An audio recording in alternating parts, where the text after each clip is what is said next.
12 से 14 अरब वर्ष पहले हमारा पूरा ब्रह्मांड एक बिंदु में सिमटा हुआ था। अब सबसे बड़ा सवाल यह है कि दुनिया में जब कुछ मौजूद ही नहीं था तो इतनी सारी चीजें अस्तित्व में कैसे आ गई। इन्हीं सवालों का हम बिग बैंग और हिग्स बोसन यानी गॉड पार्टिकल के जरिए जवाब देने की कोशिश करेंगे। आइए जानते हैं कि कैसे एक जगह सिमटी हुई एक इकाई से दुनिया का वजूद संभव हुआ। साल 1927 में जॉर्जिस लेमाइटर ने बिग बैंग के सिद्धांत का प्रस्ताव रखा था। साल 1929 में एडविन हबल नाम के वैज्ञानिक ने इस सिद्धांत का विश्लेषण और अध्ययन किया। स्टीफन हॉकिंग ने इसे यूं समझाया कि करीब 15 अरब साल पहले पूरा ब्रह्मांड एक बिंदु के रूप में सिमटा हुआ था, या यूं समझ लीजिए कि पूरी दुनिया की रचना जिन कणों और ऊर्जा के कारण संभव हुई थी वह एक छोटे से गेंद जैसी चीज में समाया हुआ था। फिर अचानक से एक धमाका हुआ और बिंदु में मौजूद हर कण इधर उधर फैल गए। ये कण तेजी से एक दूसरे से दूर भागने लगे। इस घटना को ही बिग बैंग के नाम से जाना जाता है। वैसे बिग बैंग को कुछ लोग महाविस्फोट समझ लेते हैं और कहते हैं कि एक महाविस्फोट से दुनिया का जन्म हुआ, लेकिन यह सही नहीं है। हकीकत यह है कि अचानक ब्रह्मांड के सिमटे हुए बिंदु का विस्तार शुरू हो गया था, जो अब तक जारी है। दुनिया में मौजूद सभी चीजों का निर्माण कणों से हुआ है। कणों ने मिलकर चीजों को बनाया। बात इस तरह से है, हमारे ब्रह्मांड में मौजूद सभी चीजें एटम से मिलकर बनी है। एक एटम इलेक्ट्रॉन, न्यूट्रॉन और प्रोटॉन नाम के 3 कणों से बना होता है।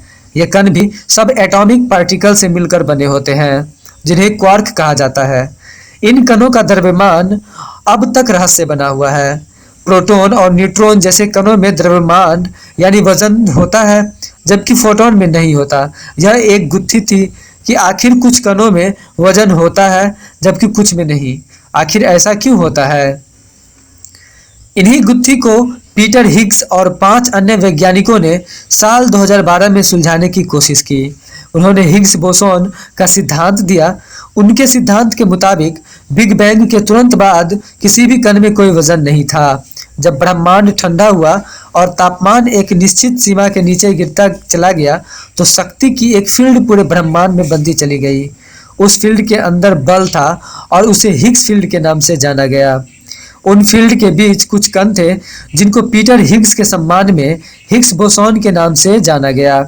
इसे ही गॉड पार्टिकल भी कहा जाता है।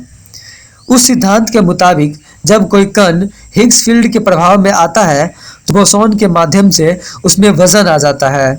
जो कण सबसे ज्यादा प्रभाव में आता है उसमें सबसे ज्यादा वजन होता है, और जो प्रभाव में नहीं आता उसमें वजन नहीं होता है। उस समय तक सिर्फ यह अनुमान था कि हिग्स बोसॉन नाम का कण ब्रह्मांड में मौजूद है, लेकिन जुलाई 2012 में स्विट्जरलैंड में वैज्ञानिकों ने हिग्स कण खोजने की घोषणा की। हमारी इस दुनिया की रचना में भार या द्रव्यमान का खास महत्व है। भार या द्रव्यमान वह चीज है जिसको किसी चीज के अंदर रखा जा सकता है। अगर कोई चीज खाली रहेगी तो उसके परमाणु अंदर में घूमते रहेंगे और आपस में जुड़ेंगे नहीं। जब परमाणु आपस में जुड़ेंगे नहीं तो कोई चीज बनेगी नहीं। जब भार आता है तो कण एक दूसरे से जुड़ता है, जिससे चीजें बनती हैं।